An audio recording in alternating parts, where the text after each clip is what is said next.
आदिमातेला कुंकुमार्चन प्रिय का आहे?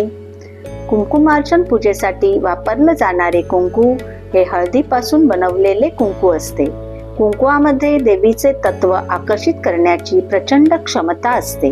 म्हणूनच देवीला कुंकू आणि कुंकुमार्चन अतिशय प्रिय आहे. 3.5 शक्तिपीठांमध्ये कुंकुमार्चन विधी आवर्जून केला जातो. भारतीय संस्कृतीत कुंकवाला सौभाग्याचं लेणं असं म्हणतात. पूर्वीच्या काळी स्त्रिया कपाळाच्या मध्यभागी कुंकू लावायच्या. कुंकू लावणे हा केवळ एक प्रथेचा भाग नाही, तर हे स्त्रियांच्या आरोग्यावर सुद्धा परिणाम करते.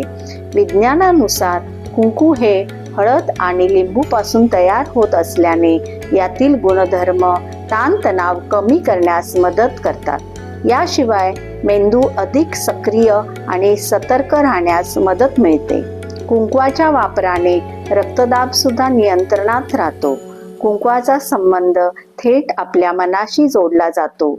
आज्ञाचक्र महिलांच्या मनाला नियंत्रित करते. जेव्हा आज्ञाचक्रावर दाब पडतो तेव्हा मन एकाग्र होते. आज्ञाचक्रावर स्त्रिया कुंकू लावतात, त्यामुळे त्यांचे मन एकाग्र, आनंदी व प्रसन्न राहते. पण का करावे? कुंकवामध्ये शक्ती तत्व, ऊर्जा आकर्षित करण्याची प्रचंड क्षमता असते.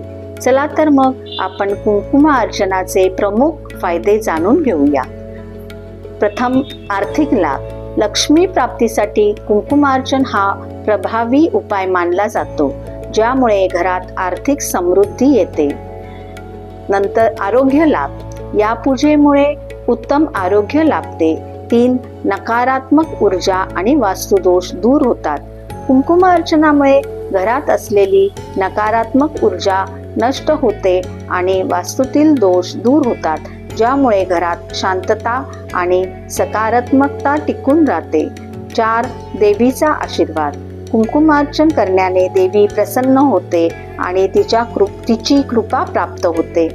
5. प्रभावी उपाय. हा एक प्रभावी धार्मिक विधी असून यामुळे व्यक्तीच्या मनोकामना पूर्ण होण्यास मदत होते.